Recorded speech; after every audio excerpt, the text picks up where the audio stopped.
Welcome to Seeking Truth Tarot. Today you're gonna see me up front. Allow me to experiment a little bit until I figure out how I want to record these tarot readings.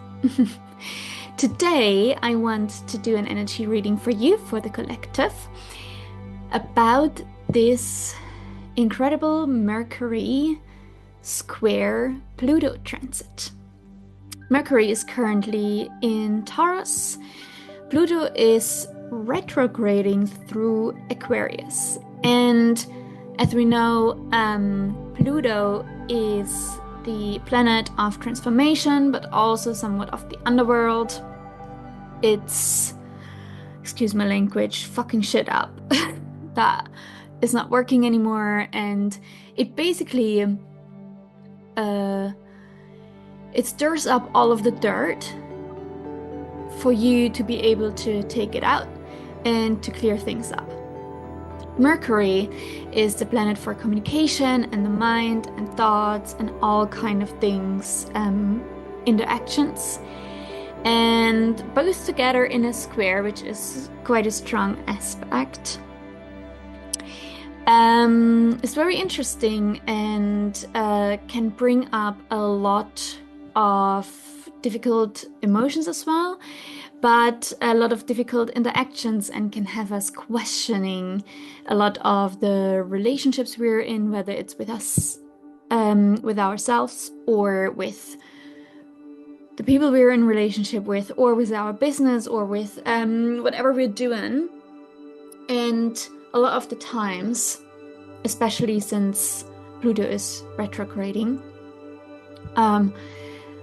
that can mean that we're doubting things a lot. We're questioning maybe decisions we made. We feel like we have to prove things to ourselves again, or all of these kind of things. And I want to see what energy comes up with the cards. So we will do that today. Maybe you can leave me a comment below how this transit is going for you. I kind of like it. Maybe because I am deeply connected with the underworld. And I just got out of this Pluto in Capricorn 16-year transit. Capricorn is my rising sign, and it fucked shit up. Yeah. To say the least. Okay, so let's see. What's the energy for the collective for this transit?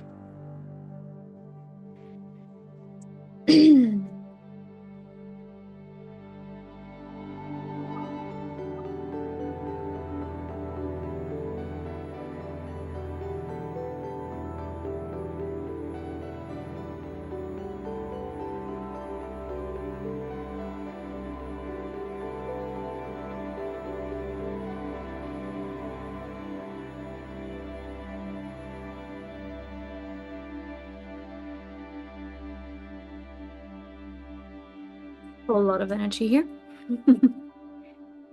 Okay, so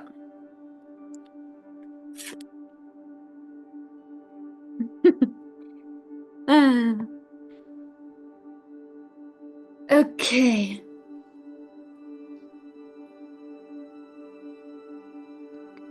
So one of the things that immediately jumped out at me when I first saw the cards was that there's a lot of endings. So the first card that came out was the Wheel of Fortune. And you see that, I hope this can zoom in. Okay, so you see that this tigress is sitting in this Wheel of Fortune, and you can see the snake there on the side. You can see all of the different elements there. And on top you see green fresh leaves, and on the bottom are the red, beautiful autumn leaves.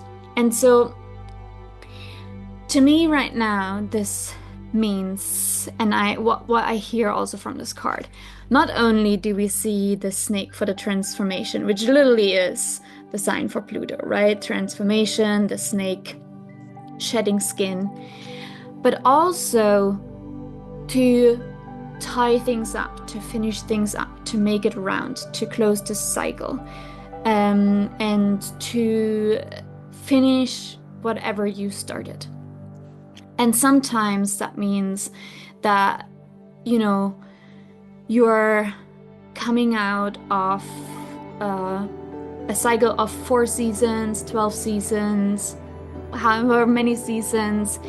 It doesn't need to be a perfect year or a perfect 4 seasons or whatever it is, but you're closing out a cycle. And I see this tigress sitting there and enjoying what has been and what she's closing out now, and being proud of it too. And I think you can be proud of that too. And with this transit, again, Mercury squaring Pluto, I feel like this tigress is sitting there and awaiting with pride the transformation ahead. And the next card was the Ten of Pentacles, and I think together these cards tell me that when you are proud of what you've done, where you've been, how far you've come, without looking back and questioning yourself, even though in the middle of this really rough transit, you're always gonna end up in a place that brings fulfillment and that brings peace and joy and contentment, and it's not going to you're not gonna end up disappointed, right? And so the cards came out basically next to each other, and she's looking into the future, looking ahead for this fulfillment, for the peace, for the contentment and the joy, because she's proud of what she's done and how far she's come. And I think that's the thing. Of course, in life it can be really difficult to let doubt creep into yourself and let all of these negative thoughts and all of these catastrophizing and whatever is happening in our minds bring us down. But really, if you go one step at a time and you tie up loose ends and you're closing out a cycle, make sure you look back and acknowledge for yourself how far you've come. And never stop believing in yourself. Like the Sun card that is coming out next, to me, somewhat is a little bit of a success card, but to me as well, especially this card, you see this beautiful gecko holding up the sunflower, but you see the red shoes and the red bathing suit and the red feather actually here. To me, this card says, be proud of who you are and shine the brightest that you can. And no matter how unique you are and how you may be dressed differently than anyone else, or you are a gecko in the desert, or you are a fish climbing a tree, make sure you're proud of who you are and what you represent, and make sure everyone can see it. And it doesn't need to be loud. I know some people are like, oh, but I'm an introvert. That has nothing to do with screaming it out. It just has to do about embodying it and not hiding away, not keeping it away from other people. And I think, especially with this transit, we can often, sit in between two decisions, or two choices, two ways to go, two directions to take, even between two people. And with the Two of Wands, and you see she also is wearing the red shoes, red is following us along. With the Two of Wands, I feel like the most important thing is that you choose one thing that's the key to your heart and the key to your fulfillment and the key to your freedom path. And it doesn't actually matter, and I mean this in a particular way, it doesn't matter whether it's the right or the wrong decision, because decisions can always be amended along the way. They can be either reversed or adjusted or amended or whatever it is.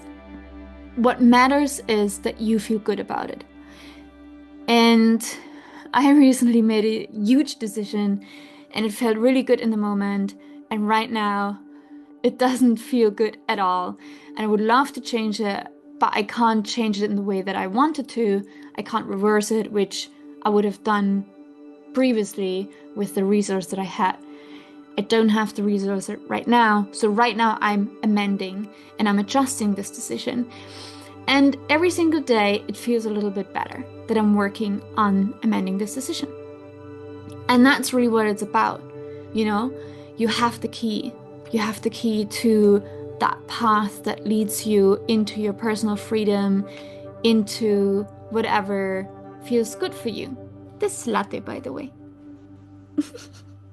What do you think, latte? Yeah. And so with this, I really feel like I'll show you how the cards came out in this progression. I really feel like that right now in this transit, it's all about tying loose ends up and being proud of the way you walked and the path that you chose, and looking ahead for the transformation to come and being open to it, and not trying to resist whatever is to come, so that you can actually live in this peace and joy and receive whatever is yours to receive, and to live in this authentic self, to be who you are and shine bright. And again, just make this choice of what it is that you need for yourself and that will lead you to this freedom path. And we had this card coming out in the full moon reading yesterday already, the Death card. And I love this because it's this vulture that has left one red feather and has a red butterfly sitting here and holding on to this huge, I'm gonna say the word wrong, so I'm just gonna call it a huge knife with whatever flag that is. But the vulture also means business, right? And here in this case, he's like, look, we're gonna cut shit out. Don't get me wrong, but you want the transformation. The new you is already waiting here. You're gonna have to leave feathers. Like, we're gonna have to cut things out. And with this Mercury and Pluto square, that means you have to probably look at the thoughts that don't serve you anymore. You have to look at maybe how do you communicate with other people or with yourself that didn't get you the results that you wanted, right? That isn't you, or that didn't get you the results that you wanted. You want to look at all the things, and this is perfect for the Pluto, basically, for the perfect card for Pluto, and embodying that. And literally asking yourself, okay, what or whom or which kind of behavior or beliefs or whatever do I have to cut out and really make sure it's not going to come back in my life? What patterns do I need to uncover and cut through in order to get to where I want to go, to become who I want to be? And now is the best time to look at it with this transit and see what comes up, because it will amplify everything for you. I want to pull a few oracle cards and see if we get more insights for you. Maybe what exactly is this transit about for you?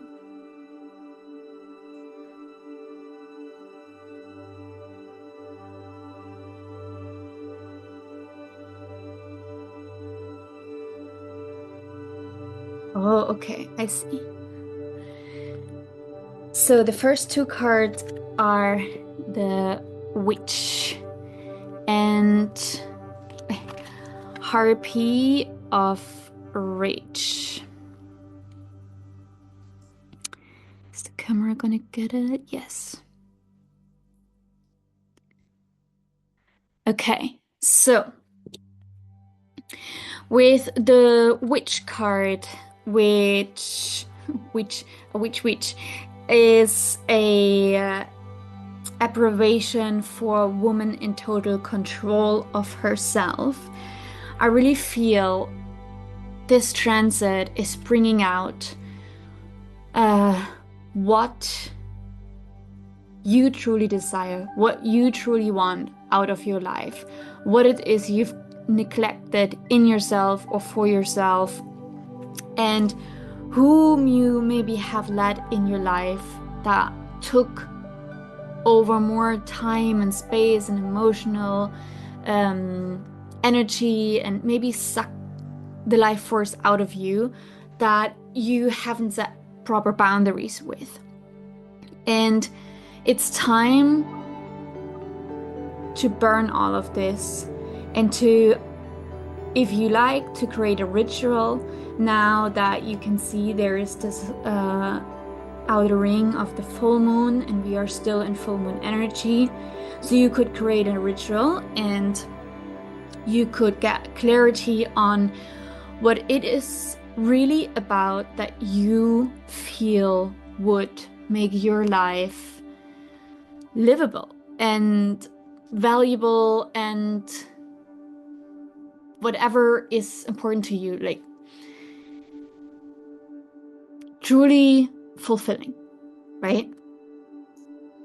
And I hear that, and this is rather specific, but you want to come back to rituals like making herbal tea for yourself, picking flowers or buying flowers for yourself, do a fire ritual where you write down all of the things that you want to let go, which is perfect now in the full moon energy anyways, and burn it. Remember, be safe with that. Like, don't burn down your house or gardens or forests or anything, please. So fire safety over everything. If you can't burn it down, you can bury it. You can rip it apart and dispose it as well. But I hear that you need to connect back not just with nature, but particularly with certain type of plants that are your ancestors' answer to your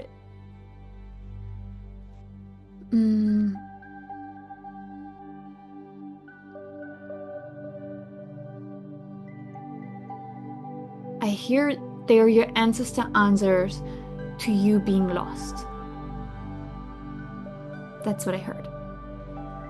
And there are specific flowers or plants that have been growing along the way and that would guide the way home for you. And the other part is that you have carried a lot of rage inside of you, but you haven't let it out. And that you need to find a safe way to release this anger, this rage. And it can be going out into the forest and scream your heart out, or going into the rage room if you have one. And tear everything apart and destroy whatever's in the rage room, because that's what you pay for. But it can also be that you create art, that you write about it, that you produce a song, that you do art therapy. And I also hear again to connect with animals, not in the form of letting the rage out on these animals or releasing it onto the animals. No, but to channel their animalistic way of releasing these type of emotions. So, for example, when animals have had a dangerous situation, they will shake everything off, and their body would have released that energy. And with rage, you may want to connect to the animals that you feel closest with and use their way of movement or form of release to do the same for yourself. So basically, I'm gonna make an example, right? So if you connect with a gazelle, then maybe running is your thing, and you're just gonna have to run it off. Put yourself really into the situation and set the intention that the run you're doing now is to release that particular emotion and the anger, the rage. If it's maybe kangaroos, you're gonna jump it all out, and maybe you're gonna go on a trampoline and do that. Do you understand what I mean? Like, to connect more with those animalistic, deep, intuitive and physically intrinsic nature that we all can connect to, and release these deep emotions that you've carried for so long. Hi, okay, and now I pull a last card for a message for this transit. Some of my favorite card decks here. I can share the names with you as well by the end.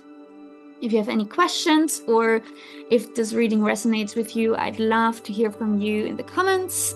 And otherwise, please like this video and subscribe to the channel so you can see more of it, but also you help more people discover these videos.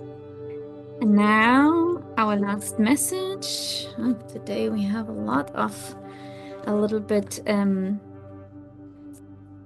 chaotic energy here in this reading. Okay, there we go.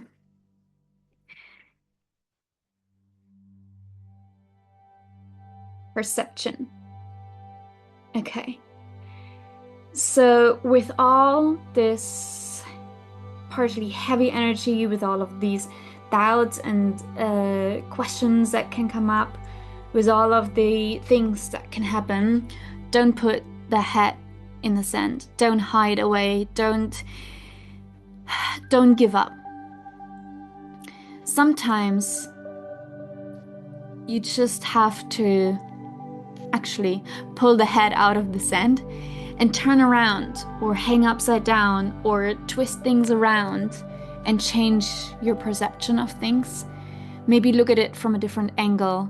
Ask someone how they see it, and maybe get someone else to put their perspective out for you so you can have a different viewpoint as well. And just make sure you're not giving up and you're not trying to put yourself into a position where you're hiding away and trying to forget about anything, because once you pull your head out of the sand, it's still going to be there for you, or it comes back around. And then it may be more difficult to deal with it, because if we're not dealing with it the first time, the second time, the third time, the fourth time around, it just adds up in the momentum, right? So pull the head out of the sand and deal with it. Take as much time as you need and take it slow, but change your perspective, like look at it from a different viewpoint and see what comes up for you there. I hope this was helpful for you. I hope this Mercury squaring Pluto transit is going well for you, and see you the next time.